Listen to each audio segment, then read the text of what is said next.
अब देखते हैं इस चैप्टर का हम पार्ट नंबर 2। और पार्ट नंबर 2 में क्या दिया गया है, इसमें दिया गया है इंटरव्यू। ठीक है, और ये इंटरव्यू किन के बीच में है, अम्बर्टो इको और मुकुंद के बीच में है। ठीक है, तो स्टार्ट करते हैं हम। I am a professor who writes novels on Sundays, Umberto Eco. Umberto Eco क्या अपने बारे में बता रहे हैं कि वो एक प्रोफेसर हैं और वो नॉवेल्स सिर्फ और सिर्फ संडे को लिखा करते थे। The following is an extract from an interview of Umberto Eco. The interview is Mukund Padmanabhan from the Hindu. Okay, अब ये जो चैप्टर या फिर ये बोल सकते हैं इस चैप्टर का ये सेकेंड वाला पार्ट जो हम रीड करने वाले हैं वो एक छोटा सा टुकड़ा है, छोटा सा अंश है अम्बर्टो इको के इंटरव्यू का, जो कि इनका इंटरव्यू किसने लिया था, मुकुंद पद्मनाभन, जो कि हिंदू न्यूज़पेपर, द हिंदू एक न्यूज़पेपर है, उसमें वो एज अ वर्कर वर्क करते हैं। Umberto Eco, a professor at the University of Bologna in Italy, had already acquired a formidable reputation as a scholar for his ideas on semiotics, the study of science, literary interpretation, and medieval aesthetics before he turned to writing fiction. अब आगे हमको Umberto eco के बारे में description दिया गया है कि जो अम्बर्टो इको हैं वो एक यूनिवर्सिटी के प्रोफेसर हैं और वो यूनिवर्सिटी कहाँ का है, वो बोलोग्ना का है, जो कि इटली में लोकेटेड है। और वो ऑलरेडी क्या है, रेपुटेशन मीन्स क्या होता है, फेम, प्रसिद्धि। तो उनकी प्रसिद्धि बहुत ज़्यादा फॉर्मिडेबल है, स्ट्रॉन्ग है। कहाँ, कौन से फील्ड में, तो as a scholar for his ideas, मतलब अपने आइडिया के लिए वो एक स्कॉलर माने जाते हैं। और वो सेमियोटिक्स क्या होता है, semiotic is the study of sign language, sign जो होते हैं इन सब का जो स्टडी करते हैं वो फील्ड क्या होता है या फिर वो एजुकेशन क्या होता है, आपका सेमियोटिक्स होता है। ओके, तो अम्बर्टो इको सेमियोटिक के आइडिया को लेकर के एक स्कॉलर माने जाते थे और इसी वजह से वो बहुत ज़्यादा फेम भी थे, प्रसिद्ध थे। साथ ही साथ लिटरेरी इंटरप्रिटेशन मतलब साहित्यिक क्षेत्र में भी वो बहुत ज़्यादा रुचि रखते थे। और मेडिएवल एस्थेटिक्स मतलब क्या होता है आपका, रिलेटेड टू अ ब्यूटी और नेचर। ठीक है, प्रकृति से जुड़ी हुई या फिर सुंदरता से जुड़ी हुई चीज़ें। एंड मेडिएवल मीन्स मिडिल, बीच। तो वो मेडिएवल एस्थेटिक्स में भी वर्क करते थे जब वो राइटिंग फिक्शन, मतलब जब उन्होंने लिखना स्टार्ट किया था उससे पहले वो प्रोफेसर थे। साथ ही साथ सेमियोटिक्स में वो स्कॉलर माने जाते थे, लिटरेरी इंटरप्रिटेशन में वो स्कॉलर माने जाते थे, मेडिएवल एस्थेटिक्स में भी वो स्कॉलर माने जाते थे। देन उसके बाद वो अपने राइटिंग फिक्शन पे वर्क करते थे। Literary fiction, academic text, essays, children's book, newspaper articles. His written output is staggeringly large and wide-ranging. In 1980, he acquired the equivalent of intellectual superstardom with the publication of The Name of the Rose, okay, which sold more than 10 million copies. उसके बाद literary fiction क्या होते हैं, वो stories बोल सकते हैं जिसको हम इमेजिन करके लिखते हैं। साथ ही साथ एकेडमिक टेक्स्ट, एकेडमिक क्या होता है, पढ़ाई लिखाई, एजुकेशन से रिलेटेड, तो ये सारी चीज़ें वो लिखते थे। इसके अलावा वो एसेज, निबंध भी लिखा करते थे और चिल्ड्रंस बुक मतलब बच्चों के लिए भी बुक्स लिखा करते थे। साथ ही साथ वो न्यूज़पेपर में आर्टिकल्स लिखा करते थे और उनका जो रिटन आउटपुट मतलब वो जो भी लिखा करते थे वो बहुत ज़्यादा स्टैंगली लार्ज मतलब बहुत लार्ज था, जो कि बहुत लोगों तक वाइड रेंजिंग, बहुत लोग उनका लिखा हुआ चीज़ पढ़ा करते थे। और इसमें बताया गया है कि 1980 की बात है कि वो एक बार इंटेलेक्चुअल सुपरस्टारडम मीन्स क्या होता है, फिर से सुपरस्टारडम का मतलब होता है फेम, प्रसिद्ध हो जाना। तो वो प्रसिद्ध क्यों हुए थे, उनका एक बुक है द नेम ऑफ द रोज़, ये उनके बुक का नाम है, जो कि बहुत ही फेमस बुक है। और इस बुक का लगभग से 10 मिलियन से भी ज़्यादा कॉपीज़ क्या हुआ था, सोल्ड हुआ था, बिका था। ठीक है, किनका, अम्बर्टो इको का। ओके, देन अब यहाँ से उनका इंटरव्यू का पोर्शन स्टार्ट होता है। Mukund says the English novelist and academic David Lodge once remarked, I can't understand how one man can do all the things he Eco does. Mukund बोलते हैं कि एक इंग्लिश नॉवेलिस्ट है और एकेडमिक है कि डेविड लॉज जो कि एक इंग्लिश नॉवेलिस्ट है और एकेडमिक भी हैं, मतलब पढ़ाई लिखाई से भी मतलब एजुकेशन के फील्ड में जुड़े हुए हम ये कह सकते हैं। उन्होंने एक बार कहा था कि जो इको है वो एक टाइम पे इतनी सारी चीज़ों को साथ में कैसे कर लेते हैं, मतलब वो मल्टी वर्क कैसे कर सकते हैं। Umberto Eco replies, maybe I give the impression of doing many things but in the end I am convinced I am always doing the same thing. Mukund says which is, Umberto Eco बोलते हैं कि हो सकता है कि लोग ऐसा समझते होंगे कि मैं एक समय में बहुत सारे काम करता हूँ, लेकिन मैं आखिर में ये पाता हूँ कि मैं एक टाइम पे वही काम करते रहता हूँ। और मुकुंद पूछते हैं कि विच इज़, वो काम कौन सा है। तब अम्बेडको इको रिप्लाई करते हैं, not that is more difficult to explain, I have some philosophical interest and I pursue them through my academic work and my novels. उसके बाद वो बता रहे हैं कि that is more difficult to explain, मतलब ये मेरे लिए समझा पाना बहुत ज़्यादा कठिन है। I have some philosophical interest and I pursue them through my academic work and my novels. Okay, philosophical interest क्या होता है, फिलोसॉफिकल क्या होता है, it is a branch of philosophy. ठीक है, वो फिलोसॉफी का एक ब्रांच है, उसमें फ़िलोसॉफ़ी के बारे में ही क्या करते हैं, पढ़ाई करते हैं। तो वो बोलते हैं कि उनका फ़िलोसॉफ़िकल में मतलब फ़िलोसॉफ़ी में बहुत इंटरेस्ट है।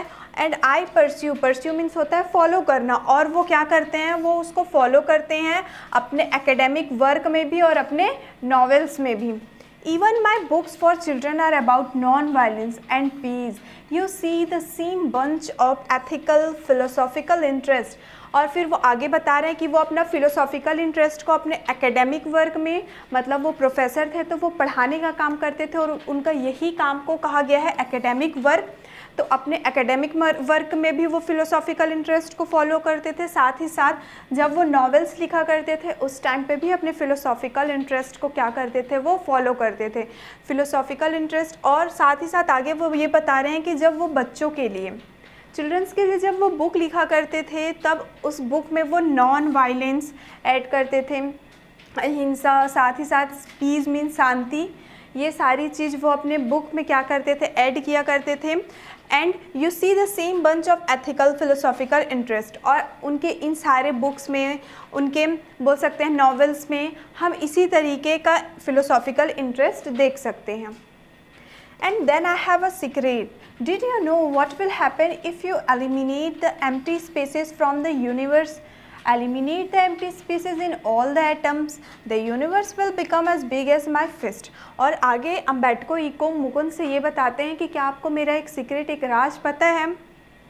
फिर वो उनसे क्वेश्चन करते हैं कि अगर मान लीजिए आप, हम पूरे स्पेस से या फिर पूरे यूनिवर्स से, जो हमारा पूरा ब्रह्मांड है उसमें से अगर हम एम्प्टी स्पेसेस, मतलब जो खाली जगह है, खाली समय है, उसको अगर हम एलिमिनेट कर देते हैं, हटा देते हैं, या फिर हम पूरे एटम से, जो अणु परमाणु वगैरह होता है, सारे एटम से अगर हम एम्प्टी स्पेसेस, खाली जगहों को क्या कर देते हैं, ख़त्म कर देते हैं, तो पूरा यूनिवर्स कैसा हो जाएगा, पूरी यूनिवर्स, पूरी ब्रह्मांड का साइज़ मतलब ऐसा हो जाएगा कि मानो वो हमारे एक फिस्ट में, एक मुट्ठी में आ जाएगा। तो यहाँ पे अम्बेडको को किसको हाईलाइट कर रहे हैं, वो खाली जगह को या फिर वो खाली समय को, कि पूरे यूनिवर्स में बहुत सारे एम्प्टी स्पेसेस है, खाली जगहें हैं, खाली समय है, और अगर उन सब चीज़ों को हम हटा देते हैं तो ये पूरा यूनिवर्स हमारे मुट्ठी के अंदर आ जाएगा।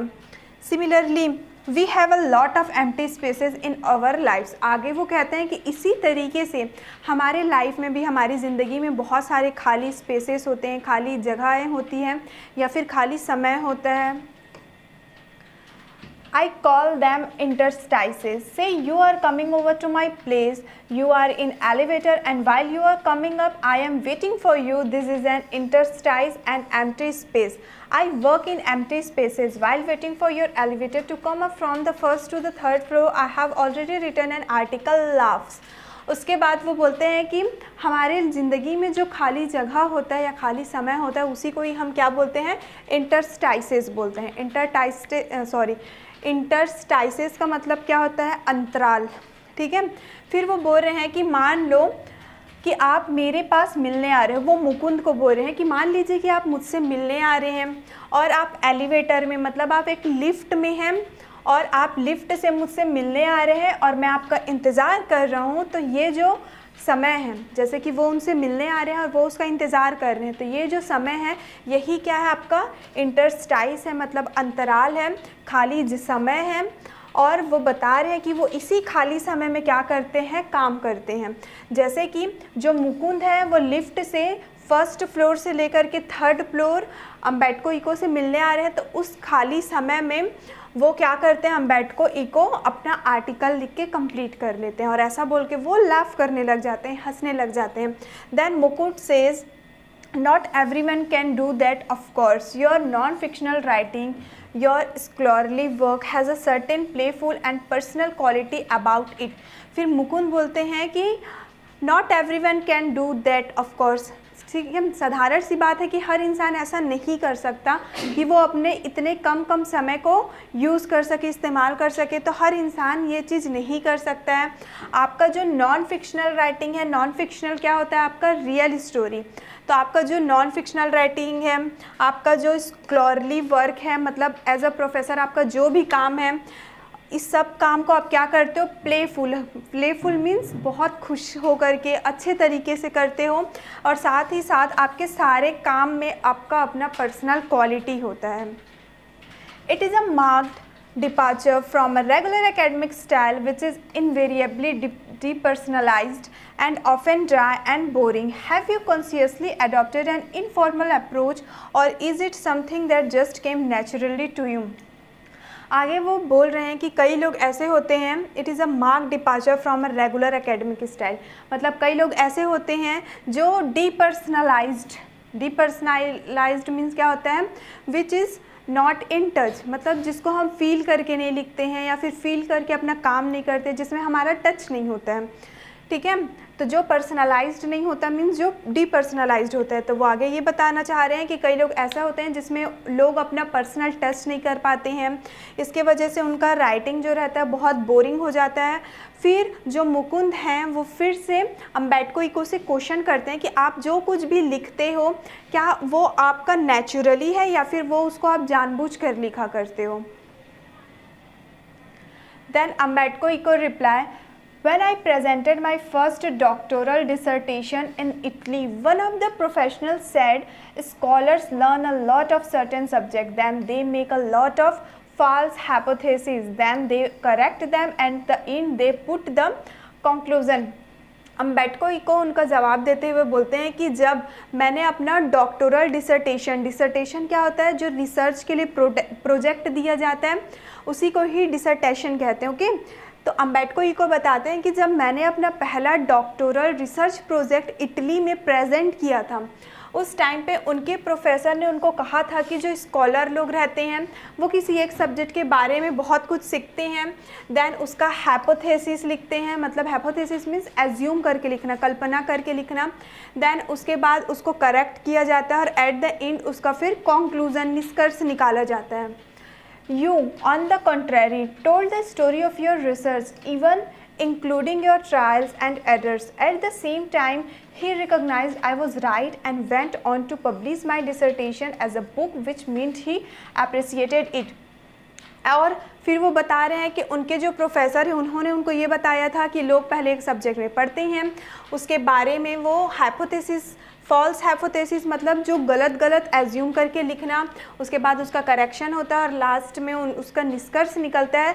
फिर आगे उनके प्रोफेसर ने कहा था मतलब अम्बेडको इको को उनके प्रोफेसर ने कहा था कि आप इन सब से कॉन्ट्रेरी हैं, अपोजिट हैं, क्योंकि उन्होंने अम्बेडको इको ने अपने प्रोफेसर को जो भी स्टोरी लिखा था, बताया था, वो रिसर्च का स्टोरी ना, तो वो क्या था, उनका ट्रायल जो था और जो एरर था वो ऑनेस्टी के साथ सब कुछ उन्होंने प्रेजेंट किया था। और उसी टाइम पे उनके प्रोफेसर ने ये पहचान लिया कि वो क्या चीज़ सही लिख सकते हैं, क्या चीज़ गलत लिख सकते हैं, और उनके लिखे हुए रिसर्च प्रोजेक्ट जिसको यहाँ पे बताया गया है डॉक्टोरल डिसर्टेशन, तो उनके प्रोफेसर उनसे इम्प्रेस होकर के उनके डिसर्टेशन को क्या कर दिए, एज अ बुक के तौर पे पब्लिश कराया गया।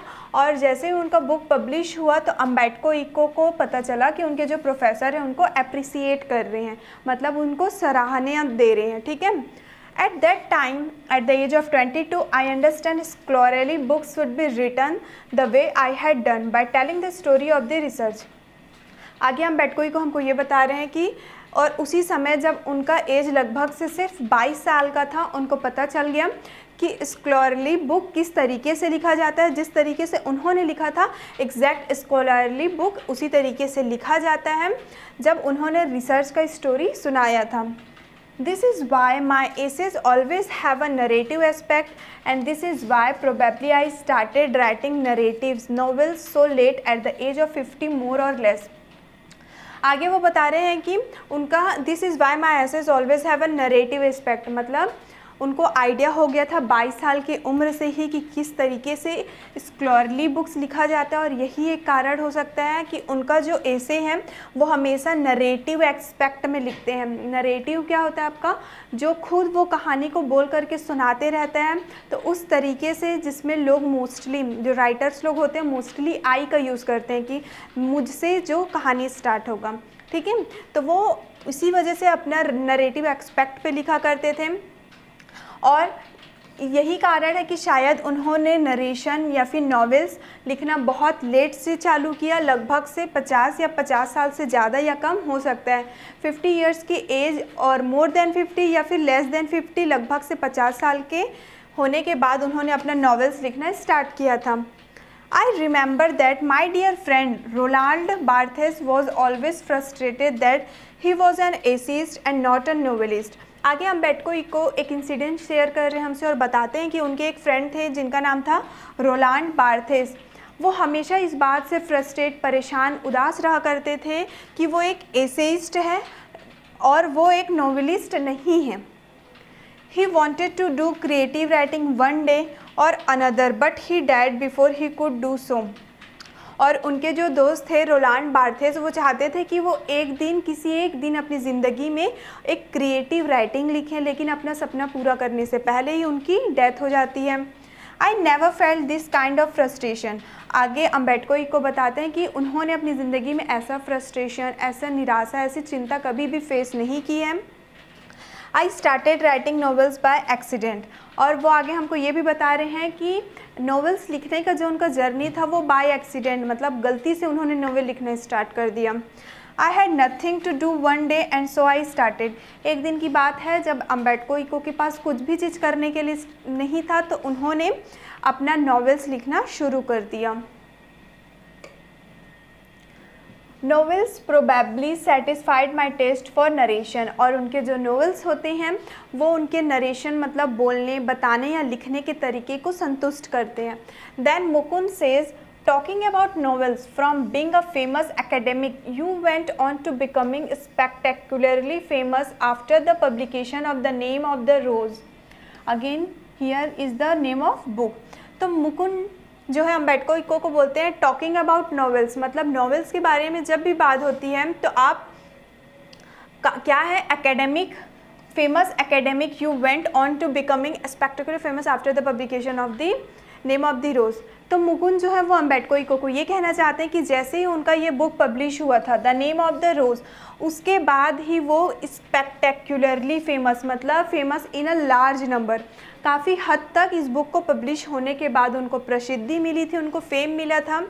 You have written 5 novels against many more scholarly works of non fiction, at least more than 20 of them. Umberto says over 40। फिर वो बताते हैं कि आपने लगभग से 5 novels लिखे हैं scholarly of work of non fiction, मतलब non fiction means real story, real story पे आपने लगभग 5 नॉवेल्स लिखे हैं। साथ ही साथ कम से कम आपने 20 ऑफ देम क्या लिख लिए, स्कॉलरली वर्क बुक्स लिख लिए हैं। तो अम्बेडको इनको बोलते हैं ओवर 40, मैंने 20 नहीं 40 से ज़्यादा बुक लिख चुका है। मुकुंद सेज ओवर 40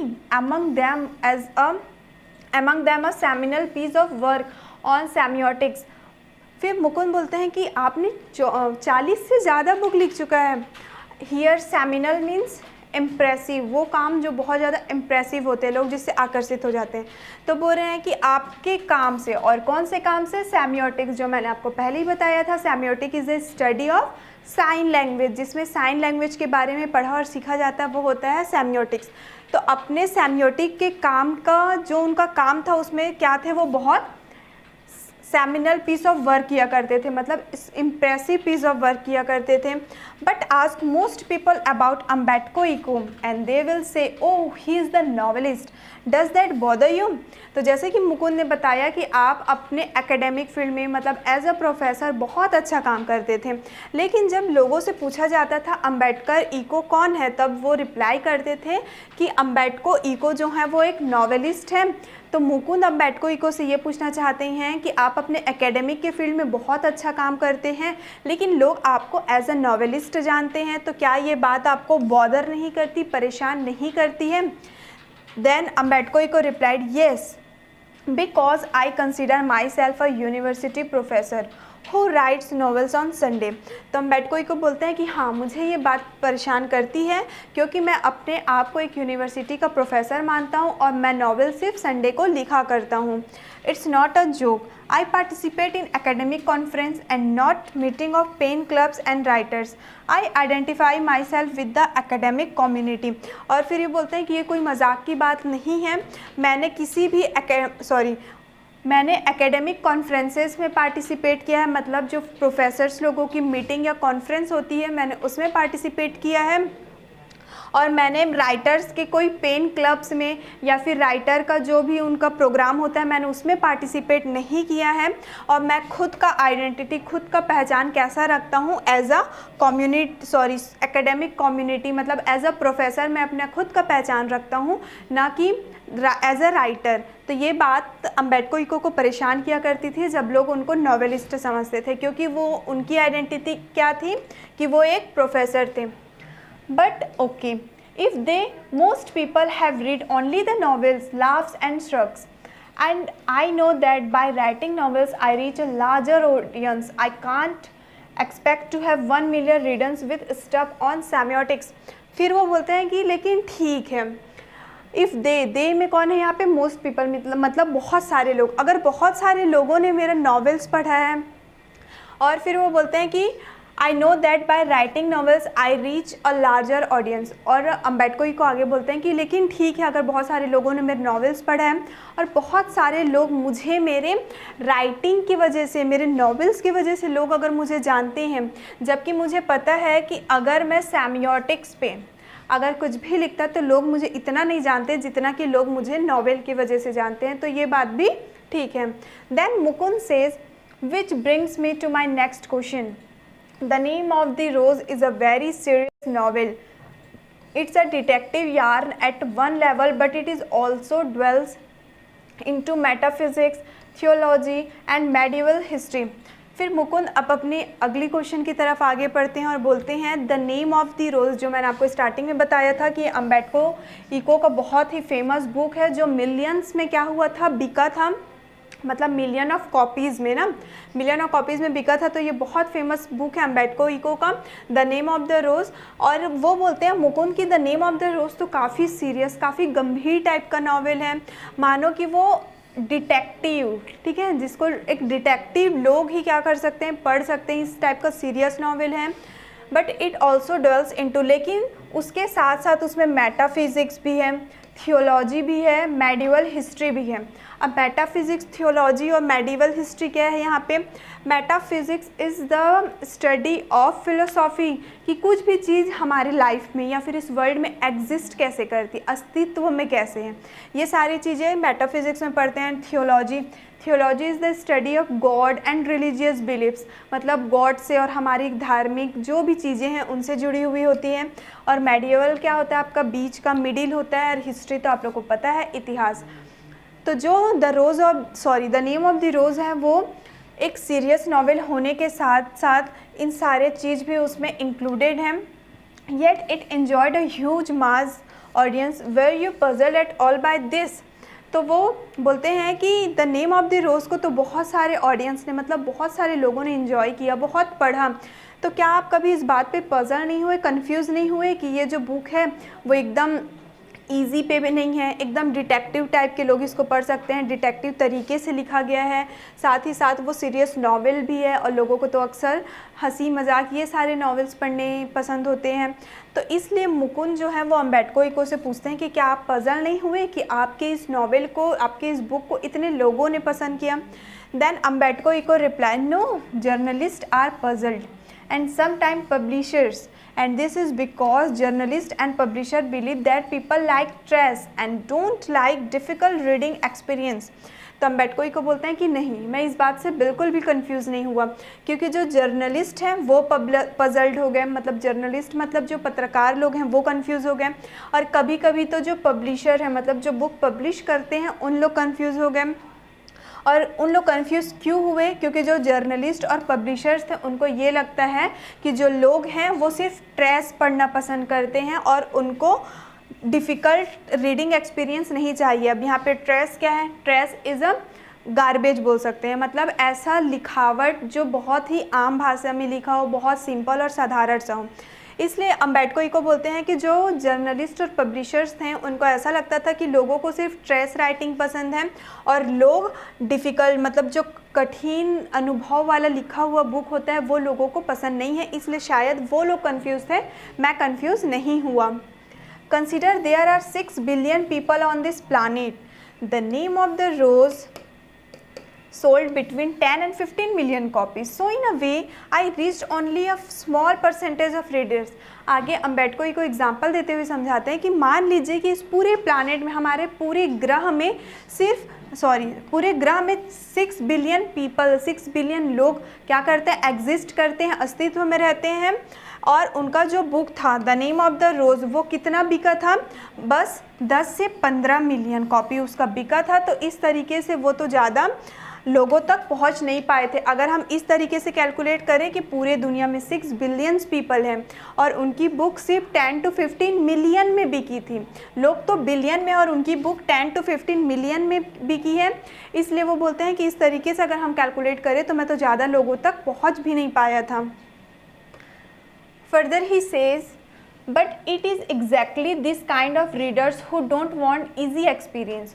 और वो आगे ये बताते हैं हमको कि वो रीडर्स, वो पाठक जो आसान अनुभव नहीं चाहते हैं, वो इस तरीके का बुक पढ़ा करते हैं, और at least don't always want this.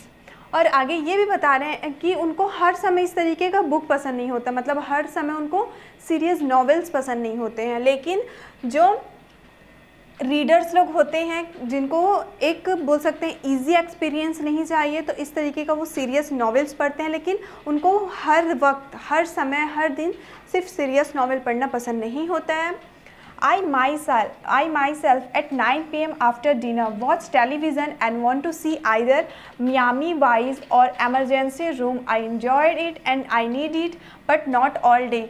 फिर वो खुद का एग्जाम्पल देते हुए बताते हैं कि मैं खुद डिनर करने के बाद 9 बजे टीवी देखता हूँ, और उसमें टीवी में 2 शोज़ का नेम मेंशन है, मियामी वाइस और एमरजेंसी रूम, ये दोनों टीवी सीरीज़ का नेम है। तो वो बता रहे हैं कि वो डिनर करने के बाद 9 बजे खुद टीवी देखते थे, बहुत इन्जॉय करते थे और उनको टीवी देखने की ज़रूरत भी थी, लेकिन बट नॉट ऑल डे, मतलब हर दिन वो ऐसा नहीं किया करते थे। ये ऐसा क्यों करते हैं लोग? ताकि वो क्या कर सके, अपने माइंड को रिफ्रेश कर सकें, ओके, इंटरटेन कर सकें।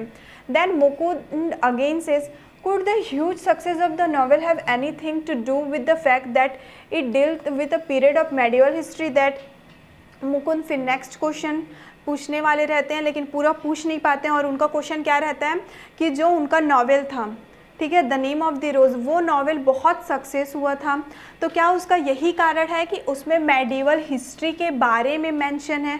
वो अपना क्वेश्चन पूरा नहीं कर पाते हैं और अम्बेडको को रिप्लाई कर देते हैं, that's possible but let me tell you another story because I often tell stories like a Chinese wise man.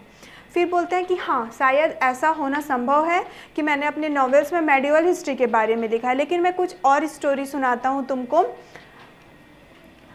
कुछ और स्टोरी सुनाता हूँ। Because I often tell stories like a Chinese wise man, क्योंकि मैं अक्सर एक चाइनीज़ वाइज मैन, ठीक है, मतलब जो चाइना के जो बुद्धिमान लोग होते हैं उस तरीके से मैं कहानी सुनाया करता हूँ।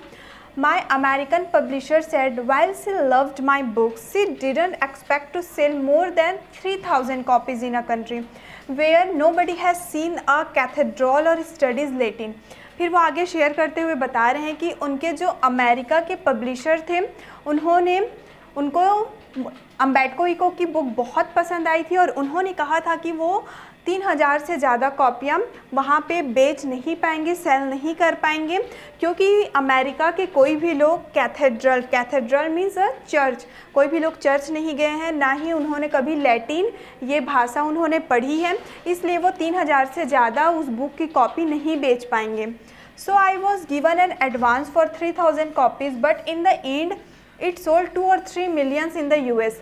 तो उन्होंने 3000 कॉपी के लिए एडवांस दे दिया था और लास्ट में उन्होंने ये पाया कि लगभग से उनकी जो बुक थी 2 or 3 millions में वो बिकी। ठीक है, USA में मीन्स अमेरिका में उस बुक का कितना कॉपी बिक गया, 2 से 3 मिलियन तक का वो कॉपी वहाँ बिक गया, जबकि वो पब्लिशर खुद क्या सोच रही थी कि 3000 से ज़्यादा कॉपी वो बेच नहीं पाएगी। A lot of books have been written about the medieval past for before mine. I think the success of the book is a mystery. फिर वो बोलते हैं कि मेरे इस बुक को लिखने से पहले भी काफ़ी सारी बुक लिख चुकी गई हैं मेडिवल पास्ट के बारे में, मेडिवल हिस्ट्री के बारे में, लेकिन उनको अपने बुक का जो सक्सेस है कि उनका बुक इतना ज़्यादा फेमस क्यों हुआ वो एक मिस्ट्री लगता है, एक रहस्य लगता है। Nobody can predict it. I think if I had written the name of the rose 10 years earlier or 10 years later, it wouldn't have been the same. फिर वो बोलते हैं कि इसको हम कोई प्रेडिक्ट नहीं कर सकते हैं। अगर उन्होंने अपना ये book the name of the rose 10 साल पहले या 10 साल बाद लिखा होता तो शायद उनका बुक इतना ज़्यादा फेमस नहीं होता। Why it worked at that time is a mystery. और वो उसी समय क्यों इतना ज़्यादा फेमस हो गया ये एक्चुअल में क्या है, एक रहस्य है। और इसी के साथ हमारे ये चैप्टर का एक्सप्लेनेशन कंप्लीट होता। आई होप स्टूडेंट्स कि आपको ये चैप्टर का एक्सप्लेनेशन अच्छे से समझ में आ गया होगा। अब देखते हैं स्टूडेंट इस चैप्टर के कुछ इंपॉर्टेंट क्वेश्चन आंसर। सबसे पहले देखते हैं हम think as you read section, जो कि आपके बुक में पेज नंबर 69 में जो क्वेश्चंस गिवन है। So the question number first is what are some of the positive views on interviews. Interview पे कुछ पॉजिटिव व्यूज़ कौन कौन से थे। So the answer is interviews have become an integral part of journalism. It is a useful means of communication. Through them we get to know about the lives of our contemporaries. Interview जो कि journalist means पत्रकारिता के क्षेत्र में बहुत ज़्यादा महत्वपूर्ण है, साथ ही साथ वो कम्युनिकेशन मतलब संचार का एक अच्छा साधन है। और इसके साथ हम उन लोगों के जो हमारे कंटेम्प्रेरीज होते हैं उन लोगों की ज़िंदगी के बारे में जान सकते हैं because of an interview. Okay, so the next question is why do most celebrity writer despise being interviewed। क्यों ज़्यादातर जो सेलिब्रिटीज़ लोग होते हैं वो इंटरव्यू से डिस्पाइज करते हैं, मीन्स नफ़रत करते हैं। So the answer is they despise being interviewed because they consider it as an unwarranted intrusion into their lives. They feel suffocated, uncomfortable and choked।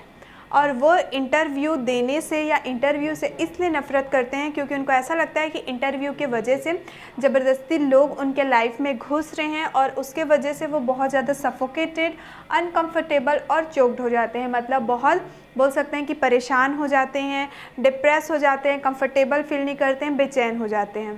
Third question is what is the belief in some primitive cultures about being photograph. कुछ primitive culture means जो old culture हुआ करते थे वो photograph से क्या belief है। So the answer is in some primitive cultures about being photograph means stealing a person soul out of his body. Old culture के अकॉर्डिंग फ़ोटोग्राफ को लेकर के लोगों की बिलीफ यकीन क्या थी, वो ये थी कि लोग ऐसा मानते थे कि फ़ोटोग्राफ के वजह से जो पर्सन साउल है मतलब पर्सन का जो बोल सकते हैं आत्मा है वो उनकी बॉडी से स्टील कर ली जाती है, चुरा ली जाती है।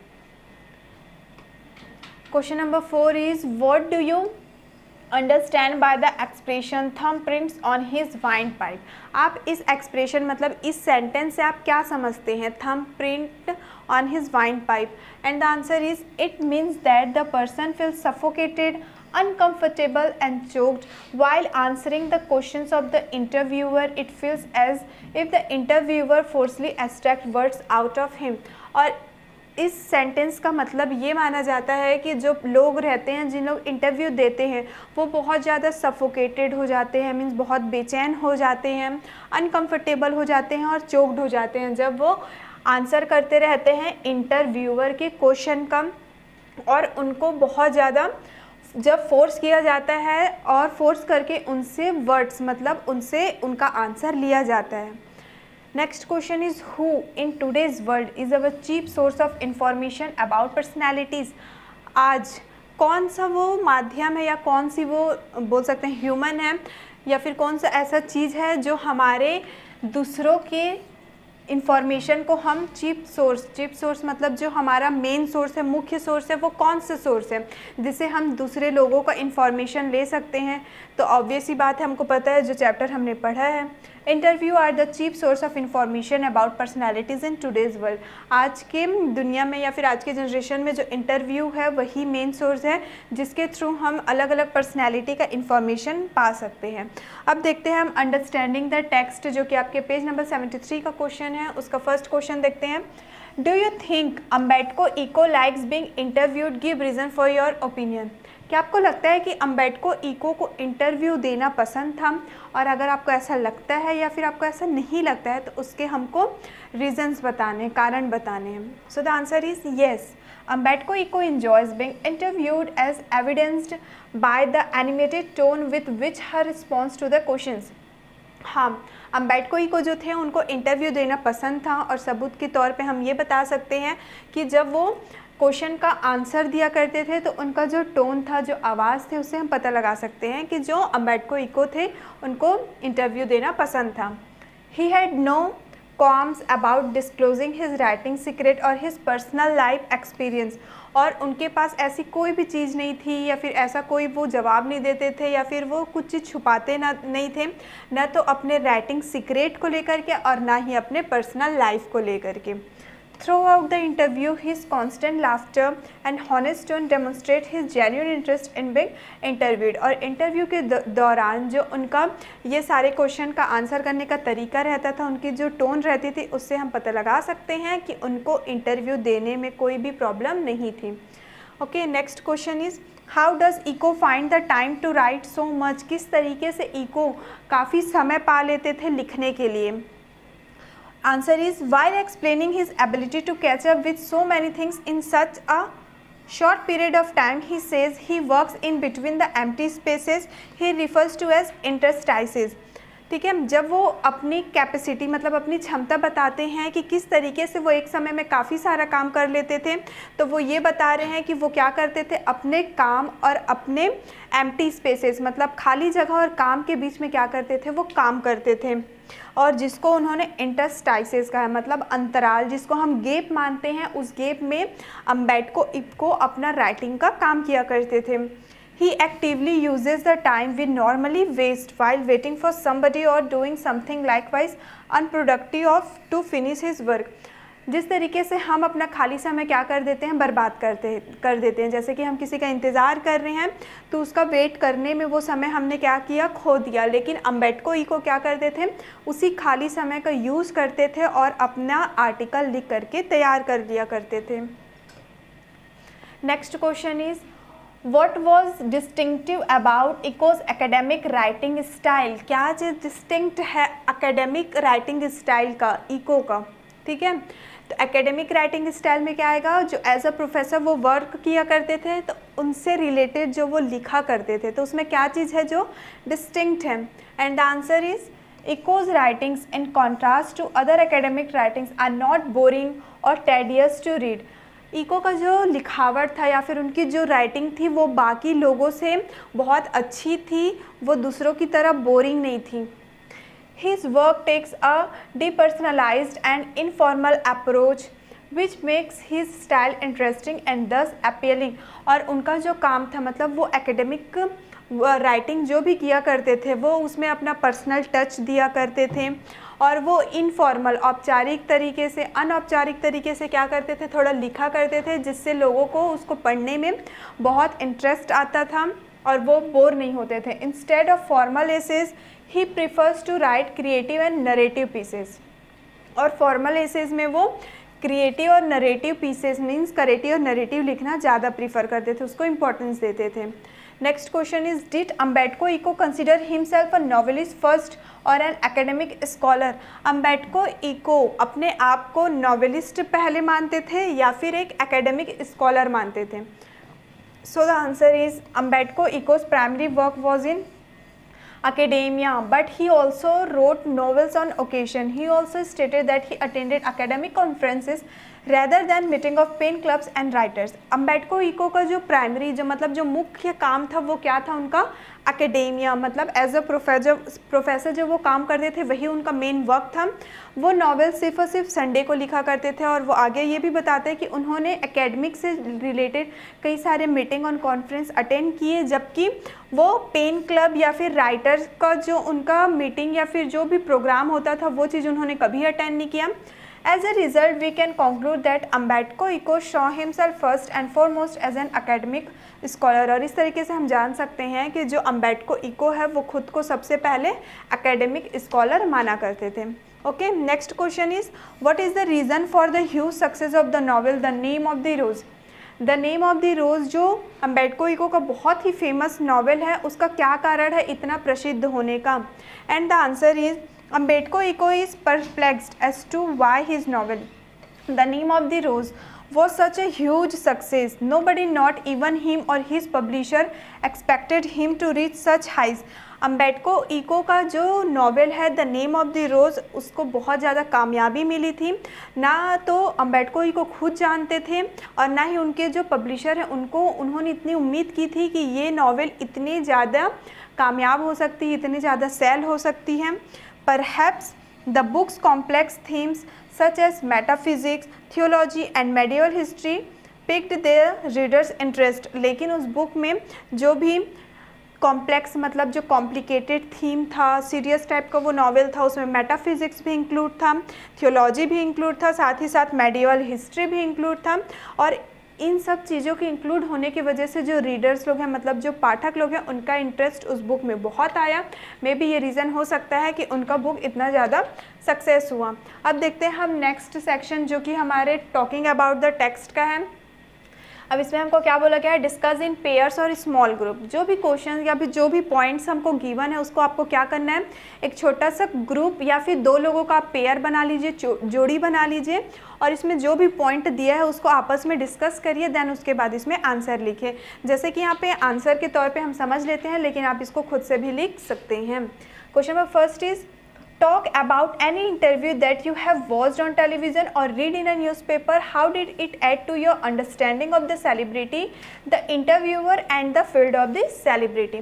अब इसमें हमको क्या बोला जा रहा है कि ऐसा इंटरव्यू जिसको आपने या तो न्यूज़पेपर में पढ़ा होगा या फिर आपने कभी ना कभी टेलीविज़न में, टीवी में देखा होगा, तो उसमें आपको क्या करना है? आपको बताना है कि उस इंटरव्यू को देखकर या फिर उस इंटरव्यू को सुनकर किस तरीके से आप उस सेलिब्रिटी के इंटरव्यू को समझ पाए और the interview and the field of the celebrity, मतलब उस सेलिब्रिटी को समझ पाए और उसके कार्य के क्षेत्र को समझ पाए। तो इसका आंसर हम कैसे लिख सकते हैं कि जैसे कि यहाँ पे मैंने मेंशन किया है मोहित और आयुष, ये दोनों क्या है? एक दोस्त हैं, उन लोग आपस में इस ग्रुप को डिस्कस कर रहे हैं। उसी तरीके से आप क्या कर सकते हैं? दो लोगों का आप अपने फ्रेंड का पेयर बना लीजिए, आपस में डिस्कशन करिए और उसी को आंसर के तौर पे लिख दीजिए। ओके, जैसे कि मोहित बोलते हैं Did you watch the interview of Baba Ramdev on आज तक टेलीकास्टेड yesterday at 8 PM? तो मोहित आयु से पूछ रहा है कि क्या तुमने बाबा रामदेव का इंटरव्यू देखा जो कि कल ही टेलीकास्ट हुआ था आज तक चैनल में 8 बजे। So Ayu's reply, yes Mohit, I saw it too. It was amazing. The Baba's entire persona unfolded before us. We knew so little about him. तो आयुष बोलता है कि हाँ मैंने भी वो इंटरव्यू देखा था, वो बहुत अमेजिंग है, बहुत अद्भुत है। उसमें we knew so little about him, और उस इंटरव्यू को देखने के बाद हम बाबा रामदेव के बारे में कुछ जान पाए। Then Mohit again says true, correct the spelling of true. The entire credit goes to the interviewer who with all dignity brought out the struggle that he went through before he stylized himself as Baba Ramdev. फिर जो मोहित बोलता है कि हाँ सच बात है, उस interview को हम देखने के बाद बहुत कुछ बाबा रामदेव के बारे में जान पाए। फिर वो बोलता है कि पूरा का पूरा क्रेडिट उस इंटरव्यूअर मतलब जो इंटरव्यू लेने वाला है उसको जाता है कि उसने अपना सारा डिग्निटी, सारा स्ट्रगल, सारा संघर्ष कलेक्ट करके उसने क्या किया, बाबा रामदेव का इंटरव्यू लिया। Then Mohit again says it was a complete interview, thanks to the interviewer now we know Baba Ramdev ji better than we knew him before. It's not Mohit, it's Ayush.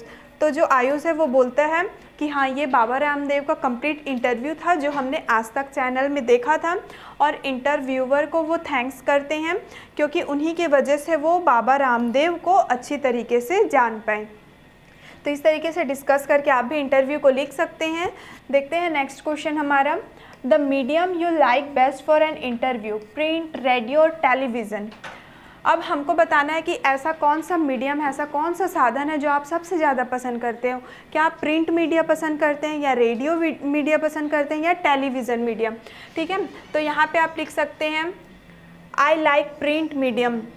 ठीक है, जैसे कि ये तो इंटरव्यू का था, तो सबसे पहले आपको जो भी इन तीनों में से जो पसंद है आप उसको लिख लीजिए, और उसके बाद तो हमको इंटरव्यू यहाँ पे मेंशन करना है, जैसे हमने पहले क्वेश्चन में किया था सेम हम सेकंड क्वेश्चन में करेंगे। ठीक है, अब ये इंटरव्यू ये कन्वर्सेशन किसके बीच हो रहा है, बातचीत सीमा और अंजू के बीच में हो रहा है। ओके, तो सीमा बोलती है विच medium you like the best for an interview Anju, is it print, radio और टेलीविज़न। तो सीमा जो है अपनी दोस्त अंजू से पूछ रही है कि तुमको कौन सा साधन सबसे अच्छा लगता है इंटरव्यू के लिए, क्या वो प्रिंट मीडिया है, रेडियो मीडिया है, या टेलीविज़न मीडिया है। तो अंजू रिप्लाई करती है I like print media, why so. तब अंजू बोलती है कि मुझे प्रिंट मीडियम या फिर प्रिंट मीडिया बहुत पसंद है। तो सीमा उससे रीज़न पूछती है वाई सो, तुम्हें प्रिंट मीडिया ही क्यों पसंद है। Then Anju reply it is because what we read remains with us for a long time, moreover this also enriches our word power and we can also preserve the interview by keeping the paper cutting। Anju reason बताती है कि उसको print media इसलिए पसंद है क्योंकि print media उनके पास लंबे समय तक रह सकता है, साथ ही साथ उनका जो वर्ड पावर है, शब्दों को लेकर जो जानकारी या फिर ज्ञान है वो क्या होता है, बढ़ता है, और उन लोग क्या कर सकते हैं, प्रिंट मीडिया में पेपर कटिंग करके उसको अपने पास रख सकते हैं। Seema says yes you are right, even I like reading interviews in newspaper and magazine. तो सीमा बोलती है कि हाँ तुम बिल्कुल सही बोल रहे हो, मुझे भी इंटरव्यू न्यूज़पेपर या मैगजीन में पढ़ना बहुत पसंद है। तो इस तरीके से आप इसका आंसर भी लिख सकते हैं। अब देखते हैं हम हमारा next point, every famous person has a right to his or her privacy, interviewers sometimes embarrass celebrities with very personal question. जितने भी लोग होते हैं सबके पास ये अधिकार होता है कि वो अपना प्राइवेट लाइफ को प्राइवेट ही रख सके, लेकिन जो इंटरव्यूअर्स मतलब जो इंटरव्यू लेने वाले लोग होते हैं कई बार क्या करते हैं, उन सेलिब्रिटी को पर्सनल क्वेश्चन कर करके उनको शर्मिंदा कर देते हैं। तो इस पे हमको क्या करना है, फिर से कन्वर्सेशन ही लिखना है। अब ये कन्वर्सेशन किसके बीच है, गोपी और आंसू के बीच में है। गोपी says Don't you think one should avoid asking personal question to the celebrities and save him or her from feeling of embarrassed? गोपी जो है वो आंसू से कहता है कि तुम्हें ऐसा नहीं लगता है क्या कि इंटरव्यूअर को या फिर जो भी लोग इंटरव्यू लेते हैं उनको पर्सनल क्वेश्चन को सेलिब्रिटियों से अवॉइड कर देना चाहिए, टाल देना चाहिए, उनसे नहीं पूछना चाहिए ताकि उन लोग एम्बैरेस मीन्स शर्मिंदा होने से बच सकें। Then Aansu reply yes I agree, no one has the right to intrude to one's privacy, asking personal questions should be avoided। तो आंसू बोलता है कि हाँ किसी के पास भी अधिकार नहीं है कि हम किसी के प्राइवेट लाइफ में क्या करें, घुस पड़ें, और पर्सनल क्वेश्चन को पूरी तरीके से अवॉइड कर देना चाहिए, टाल देना चाहिए। Then Gopi again says we should respect each others privacy and anybody's personal life in none of our business। Asu reply correct, that is why celebrities get irritated at the interviewers and at time they even lose temper and call it an ordeal, a crime and even an assault on them।